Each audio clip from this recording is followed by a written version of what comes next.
Como nós acabamos de ver nessa reportagem, o vice-presidente Hamilton Mourão, em tom de deboche, riu em entrevista para jornalistas ao ser questionado sobre novos áudios que confirmam a prática de tortura durante a ditadura militar no Brasil. Abre aspas. Apurar o quê? Os caras já morreram tudo. Pô, risos, fecha aspas. E sobre essa infeliz fala, e que diz muito sobre o período mais perverso que o Brasil vivenciou, eu converso agora com a coordenadora da área de Memória, Verdade e Justiça do Instituto Vladimir Herzog, Gabriele Abreu. Boa noite, Gabriele, tudo bom? Boa noite, querida, tudo bem com você? Tudo ótimo também. Bom, vou Que bom. queria iniciar essa conversa perguntando como que você analisa essa fala do vice-presidente? Como que você reagiu quando leu isso nos jornais, escutou isso? É uma fala equivocada em muitos sentidos. Talvez a gente pudesse ficar até o fim do jornal trazendo todos os erros e equívocos dessa fala. O primeiro deles é essa falsa simetria que o vice-presidente traz, né, em relação aos militares que se viciaram, que torturaram, que repreenderam cruelmente a população brasileira como um todo, mas especialmente aqueles que se voltaram contra o regime militar, e compara essas ações de agentes de Estado que deveriam proteger a população, ele compara, e não protegeu, ele compara com esses militantes, como se houvessem, como se ambos os grupos dispusessem da mesma força militar, dispusessem do mesmo aparato militar, ideológico, enfim, de atuação, o que não é verdade, há uma assimetria completa.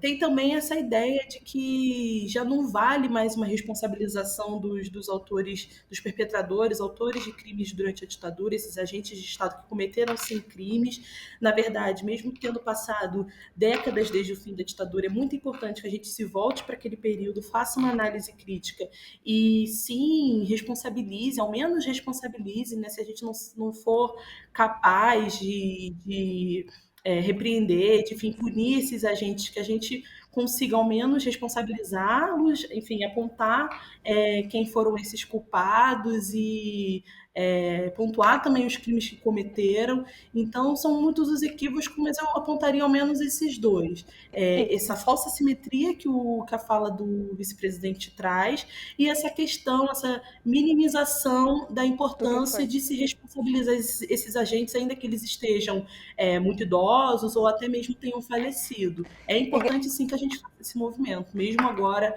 décadas após o fim da ditadura. Oi, Gabriela, esses áudios, né, fazem parte de um conjunto de 10 mil horas de gravações feitas durante os 10 anos em que as sessões de corte foram gravadas, inclusive as secretas. Você acha necessária uma nova investigação a partir desses áudios? Sem dúvida nenhuma, uma nova investigação, tanto a partir da justiça brasileira, quanto também a partir de pesquisadores, como tem feito o pesquisador Carlos Fico, né, que foi quem revelou boa parte dessa documentação nesse fim de semana. É, a questão de perpetradores, militares admitirem tortura, isso não é exatamente novo. Sim. Nós tivemos alguns antecedentes, ainda que poucos, de militares que admitiram que naquele período houve crimes dessa natureza. Mas, de fato, áudios, né, algo tão concreto como áudios, e que vem de um escalão muito alto das Forças Armadas, isso é um tanto quanto inédito, sem contar o volume. Então é importantíssimo, a sociedade brasileira merece isso, merece melhores esclarecimentos sobre o que foi o nosso passado ditatorial. Nunca é tarde para isso, ainda que se tenha se passado muito tempo.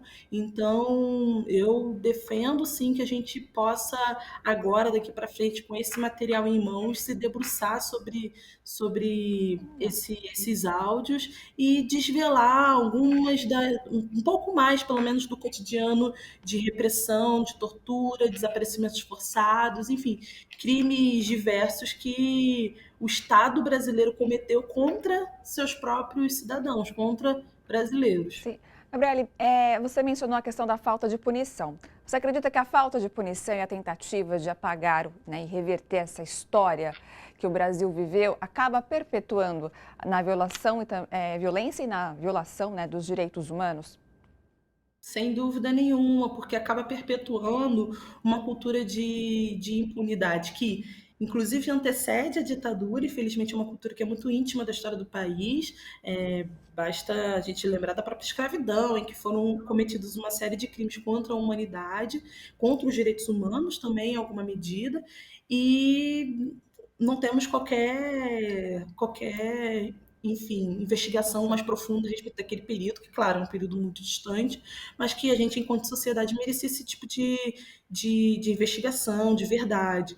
Em se tratando da ditadura, não é diferente. A gente merece a responsabilização desses atos, sem dúvida nenhuma. Ou seja, Gabriele, ditadura nunca mais.